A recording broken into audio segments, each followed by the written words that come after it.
I would keep quiet the moment the Prime Minister opened his mouth and the Nationalist Party says that Manipur is part of India and we care for the people of that state. The hurt, the anger has thrown a nobody like me to be part of this temple of democracy. Beating the BJP cabinet minister, think about the pain. If you hear an anxiety, anguish and pain in my voice, please go back and see those 60,000 people languishing in the relief camp.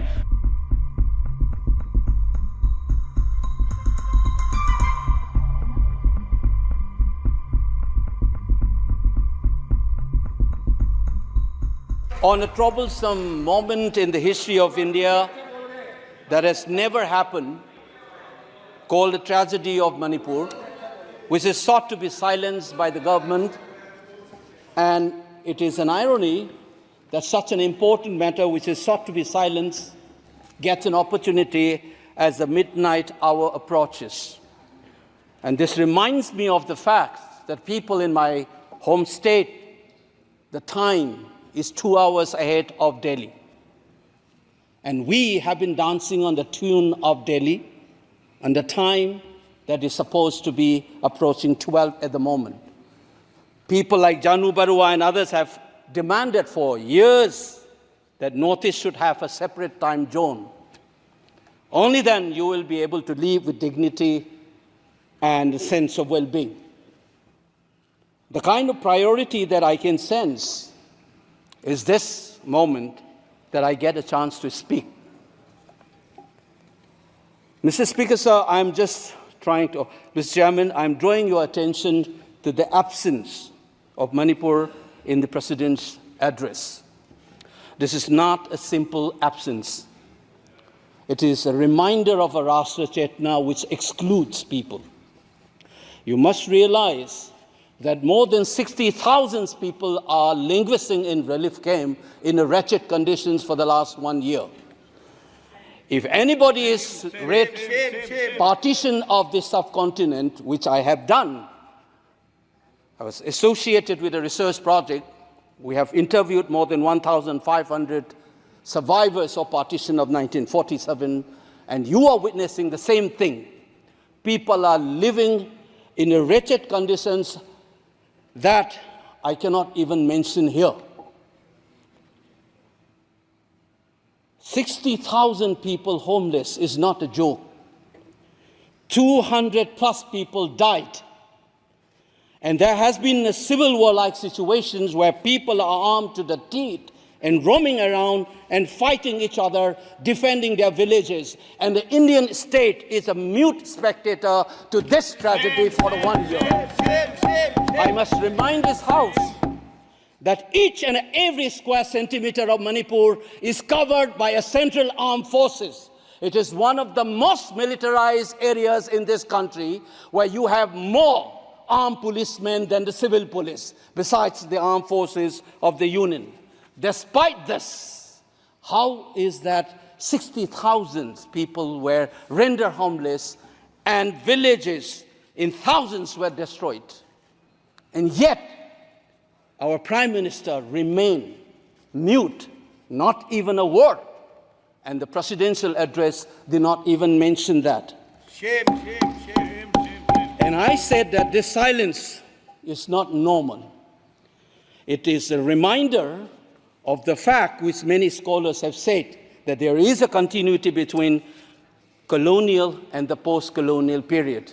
Today we are observing a day where we begin a new criminal laws, seemingly discarding the colonial heritage. But as Ashish Nandi says, colonialism is a state of mind. It is a psychological phenomenon. It is an outlook, the way you look at the people, the way you look at the world. And the fact that this continuity is shown by neglecting the tragedy of a state, which is the 19th state of the Union.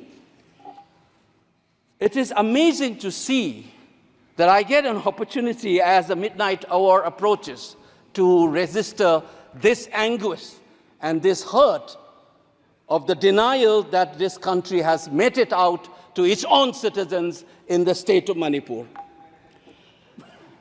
I must ask these questions to the House. Is this silence communicating to the people of the Northeast, and Manipur in particular, that you don't matter in the Indian state scheme of things? Major Laisam Jotin, who was awarded Ashok Chakra while grappling with suicide bomber, was a Manipuri, who was awarded Ashok Chakra. You are dishonoring his own state. Major Ngangom Joy Datta, who was awarded Veer Chakra while fighting for this country and doing his duty as a part of the peacekeeping force in Sri Lanka in 1987. You are dishonoring this man. You are dishonoring the likes of the youths who hold the tricolor in international platforms. The likes of Mary Kom, Sarita Kunjarani, and Mirabai Chanu. You are saying that you don't matter in this country. Your state doesn't matter in this country. You are also saying that the likes of Ratan Tiam, the icon of the culture of this country, Harivansh Sham Sarma, don't matter in this country.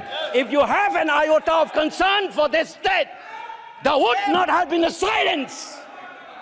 There would not have been a silence in this House, nor in the presidential address. This must be registered. Please raise your point of order. If you wanted to doubt the nationality and the nationalism of the people of that state, you must realize that these people have fought for the country. These people have brought Lural to this country. Please remember this. And that is what the silence means. 1 second. And I am telling you this. Mary Kom को हमने member of parliament बनाया, Bharatiya Janata party ने member of parliament बनाया। हमने कैसे नहीं इज्जत दी मणिपुर को स्पोर्ट्स यूनिवर्सिटी दिया। और आपसा जो है, मैं एक ऐसा आदमी हूं कि मेरे मामा को मणिपुर में गोली लगी, वो सीआरपीएफ के डीआईजी थे, इनको शहीद नहीं पता है। और 1956 में पहला आपसा मणिपुर में लगा, और 1956 से आज तक कांग्रेस के कारण मणिपुर की यह स्थिति है। 5 years after independence, can you negate this fact? We are talking about the inclusion of the Northeast history after 75 years. That's a classic exclusion. India was an anthropological subject, not a historical subject in the eyes of the colonial forces. And today, the Northeast remains outside of the history of the Indian history textbook. That is why you treat them as the other. And that's the silence. And the silence on the Manipur tragedy is not unique. It is a reflection of this general continuity of the colonial in the post-colonial. It is sad to see a nationalist party like the BJP will feel comfortable with this silence on the tragedy of Manipur. Keep your hands on your heart and think about the 60,000 people who are linguistic in relief camps. And those mothers, those widows, think of them. And then you talk about nationalism. Point is made. He made Only his point. then we will understand what this tragedy means. And Mr. Chairman, the hurt, the anger has thrown a nobody like me to be part of this temple of democracy. Beating the BJP cabinet minister, think about the pain. If you hear an anxiety, anguish, and a pain in my voice, please go back and see those 60,000 people linguisting in the relief camp. Don't talk about partition remembrance till you bring that. I would keep quiet the moment the Prime Minister opened his mouth and the Nationalist Party says that Manipur is part of India and we care for the people of that state. Only then I will accept what is nationalism in our face. क्या दिन दिखा रही है सियासत की धूप छांव, जो कल सपूत थे वो कपूतों में आ गए, थे इस कदर अजीम के पैरों में ताज थे, इतने हुए जलील के जूतों में आ गए। सर, पनून केस में निखिल गुप्ता, मोदी ने कहा था कि हमने घर में घुसकर मारा, तो निखिल गुप्ता को किसने ऑर्डर दिया था पनून को मारने का? अगर नहीं दिया तो उसको बचाइए, और अगर दिया नहीं तो फिर उस पर पीएमएलए क्यों नहीं लगाते? This is not a moral victory for you, this is a victory of majoritarianism. Shri Asaduddin Owaisi ji, शुक्रिया मोहतरम चेयरमैन साहब, आपने मुझे बोलने का मौका दिया। मैं शुरुआत में बताना चाह रहा हूं कि मैं हुकूमत की तरफ से लाए गए इस रेजोल्यूशन की मुखालिफत में बोल रहा हूं और मैंने अमेंडमेंट्स भी दिए हैं प्रेजेंट एड्रेस के लिए। और चेयरमैन साहब, आप उर्दू को जानते हैं, किसी एक शायर ने शायद बरसर इख्तिदार जमात के लिए ये शेर कहा होगा कि उसूल बेचकर मसनद ख़रीदने वालों, निगाह अहले वफ़ा में बहुत हक़ीर हो तुम, वतन का पास तुम्हें था ना होगा कभी, कि अपने हिर्स के बंदे हो बेज़मीर हो तुम, इज़्ज़त नफ्स किसी शख्स की महफूज नहीं, अब तो अपने ही निगहबानों से डर लगता है, डंके की चोट पे जालिम को बुरा कहता हूँ, मुझे सूली से न जिंदानों से डर लगता है। मोहतरम चेयरमैन साहब, मैं आज इन लोगों की तरफ से बोल रहा हूँ जो दिखते तो हैं, जिनके बारे में बात तो होती है मगर उनकी कोई नहीं सुनता। मैं उनके बारे में बोल रहा हूँ जिनके बारे में वज़ीर आज़म मोदी ने कहा था कि घुसपैठी है। मैं उन बेटियों और माओं के बारे में कह रहा हूँ जिनके बारे में मोदी ने कहा कि ज़्यादा बच्चे पैदा करते। मैं उन मासूम नौजवानों के बारे में कह रहा हूँ जिनको मॉब लिंचिंग के ज़रिए मारा जा रहा है। मैं उन बेज़ुबान माँ और बाप के बारे में बोल रहा हूँ जिनकी औलाद आज इस हुकूमत के गलत कानून के चक्कर में जेलों में सड़ रहे हैं। सर, मैं दस्तूर जब इस ऐवान में बन रहा था, संविधान बन रहा था, तो उस वक्त अलहदा वोटर लिस्ट और इंतखाबी रिजर्वेशन की बात आई, तो उस वक्त के हमारे फाउंडिंग फादर्स ने, हमारे बुजुर्गों ने, दोनों समुदाय के हिंदू और मुसलमानों ने फैसला किया कि हम इस पर राज़ी नहीं होंगे। बल्कि उन्होंने क्या कहा था हमारे फाउंडिंग फादर्स ने, उन्होंने मुखालिफत की थी अलहदा वोटर लिस्ट की और इंतखाबी रिजर्वेशन की। उन्होंने कहा था, I quote sir, it is the duty of majority community to ensure that minorities are elected in the representative numbers. BJP मुसलमानों की नफरत पर जीतती है और मुसलमानों के नाम निहाद मसीहा मुसलमानों के 90% ज़्यादा वोट हासिल करते हैं, मगर फिर भी इस ऐवान के दरवाजे नहीं खुलते मुसलमानों के लिए और सिर्फ 4% मुसलमान जीत कर आते हैं। सर, संविधान सिर्फ एक किताब नहीं है जिसे चूमा जाए, संविधान एक किताब नहीं है जिसे दिखाया जाए, संविधान एक सिंबल भी है, मगर संविधान एक हमारे बुजुर्गों के ख्वाबों की किताब है। हमारे जमहूरियत को हमारे बुजुर्गों ने इस तरह समझा, हमारे फाउंडिंग फादर्स ने इस तरह जमहूरियत को समझा कि इसमें हर समुदाय और मजहब और समाज के मानने वाले लोगों की राय को शामिल किया जाएगा इस मुल्क को चलाने के लिए, मगर इस ऐवान में सिर्फ 4% मुसलमान जीत कर आते हैं। मैं संविधान से जो मोहब्बत के दावे करते हैं उनसे कहूँगा कि कभी उठाकर पढ़ो कॉन्स्टिट्यूएंट असेंबली डिबेट्स में कि नेहरू ने, H.C. मुखर्जी ने, सरदार हुकुम सिंह ने माइनॉरिटीज़ के बारे में क्या कहा था। सर, वतन अजीज़ का मुस्तकबिल कैसा होगा जब बीजेपी मुझे गायब करना चाहती है और दीगर हिज़्ब इख्तिलाफ की पार्टियां के लिए मेरा वजूद सिर्फ वोट डालना और अपनी खबर में जाकर सो जाना है। इसीलिए आप देखते हैं कि समाजी इंसाफ है सर कि 4% मुसलमान जीत कर आते हैं। सर, इस ऐवान में ओबीसी समाज के एमपी अब अपर कास्ट के एमपी के बराबर हो चुके हैं। ओबीसी समाज के एमपी अब अपर कास्ट एमपी के बराबर हो चुके हैं और 14% मुसलमान सिर्फ 4% जीत कर आते हैं। CSDS का डेटा ये बताता है कि इस मुल्क में जो वोट बैंक है, जो एक मुश्त वोट डालता है, वो अपर कास्ट का है। मुसलमान का कभी ना वोट बैंक था ना कभी रहेगा। सर, 4 जून के बाद 6 मुसलमानों की मॉब लिंचिंग हुई, 11 घरों को मध्य प्रदेश में मोदी के बुलडोजरों ने निस्तो नाबूद कर दिया। हिमाचल प्रदेश में एक मुसलमान की एक दुकान को लूट लिया गया और हिज़्ब इख्तिलाफ की पार्टियों की तरफ से सन्नाटा है। शायद अब वक्त आ चुका है कि लफ्ज़ मुसलमान का नाम लेना भी अब उस पर पाबंदी आयद कर दी जाएगी। सर, मैं ये बात बताना चाह रहा हूँ कि नरेंद्र मोदी को जो मैंडेट मिला है। एक मिनट, आप लोग बैठ जाएं, कृपया आप लोग बैठ जाएं। श्री मनसुख मांडविया जी, आप लोग बैठ जाएं, कृपया माननीय सदस्य बैठ जाएं। श्री मनसुख मांडविया जी, मनसुख मांडविया जी, कृपया आप लोग बैठ जाएं। अपने प्रारंभिक आप लोग बैठ जाएं, माननीय आप लोग बैठ जाएं। माननीय सदस्य ने बैठ जाएं। माननीय सदस्य ने अपने प्रारंभिक भाषण में जो शब्द प्रयोग करा है उसको ऑथेंटिकेट करा जाए। और अभी उन्होंने उल्लेख करा कि मोदी के बुलडोजर ने वहाँ मॉब लिंचिंग करा है, उसको भी ऑथेंटिकेट करा जाए। निश्चित तौर से इसको ठीक है ठीक है ठीक है ठीक है ठीक है। उवैसी साहब जब भी कोई बात नहीं सर, आप चेयर पर बैठे हैं जी, इसलिए आप मंत्री जी को पेट में दर्द हुआ, माशाल्लाह, शुक्रिया उनका। नहीं, तो सर मैं ये बोल रहा था, जवाबदेही है अरे ये नहीं मंत्री इससे बुरी बात क्या है? पेट में दर्द हो सकता है, वो दर्द ये सब ठीक अच्छा है। दर्द हुआ, चलिए दर्द हुआ, दिल का दर्द हुआ। तो सर, जो नरेंद्र मोदी को मैंडेट मिला है वो सिर्फ और सिर्फ मुसलमानों की नफरत पर हिंदुत्व की वजह से मिला है। I would like to say it is not Modi's in dock but every single person voted him despite his anti Muslim voice. And I would like to tell the opposition parties, this is not a moral victory for you, this is a victory of majoritarianism. Everyone should contemplate and do introspection. Why is it that the OBCs and the upper caste are getting their due representation? Why are the Muslims not getting? Are we here only to vote for you and not to get elected? If that is the case, please tell us that we are only here to vote for you. Sir, आज भारत के आधे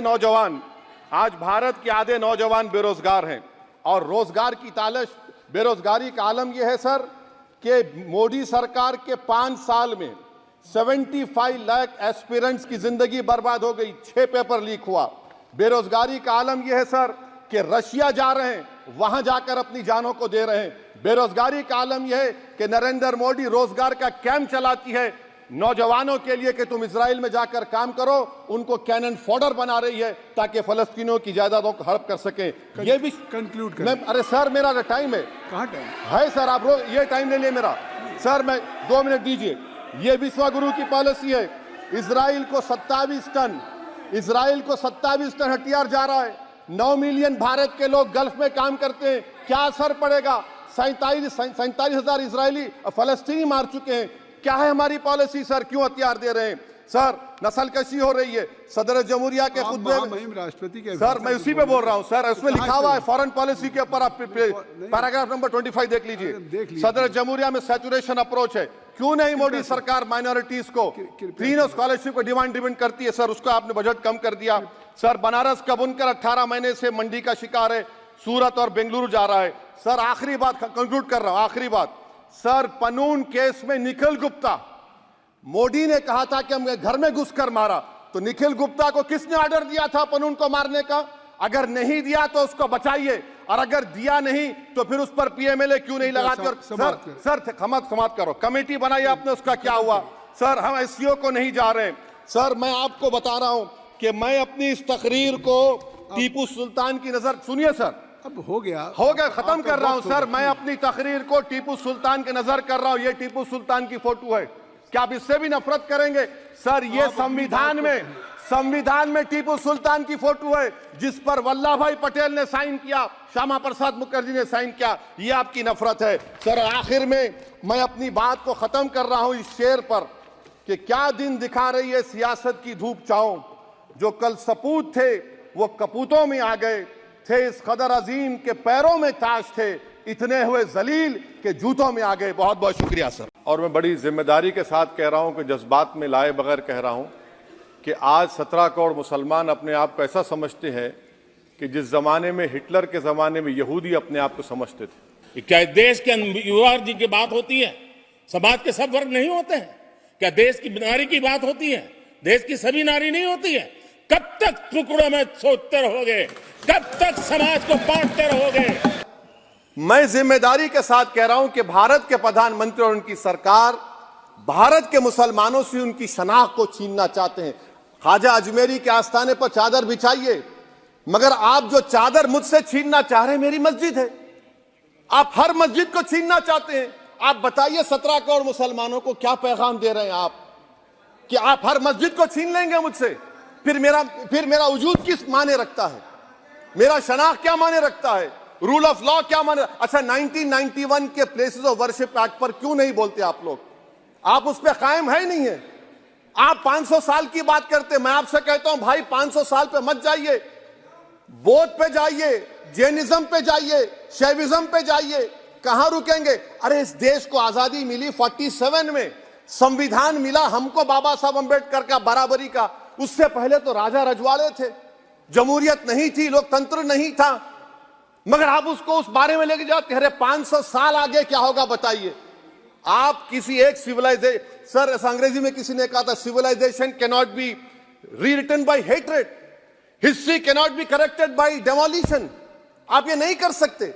और मैं उम्मीद करता हूं कि जब मौर्रिख तारीख लिखेगा, नरेंद्र मोदी इस मुल्क में तारीख लिखना चाहते हैं। क्या तारीख लिखना चाहते हैं?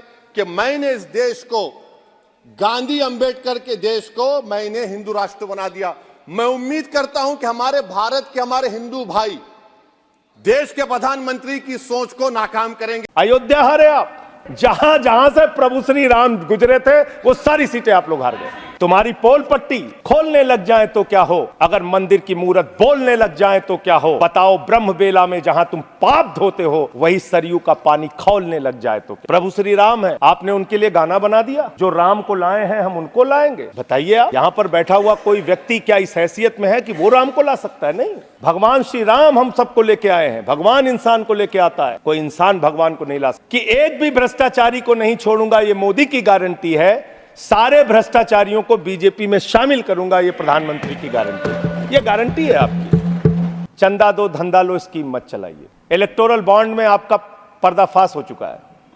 3,02,000 करोड़ रुपए के ठेके अलग अलग कंपनियों को दिए गए, जिनसे इलेक्टोरल बॉन्ड के नाम पे पैसा लिया गया।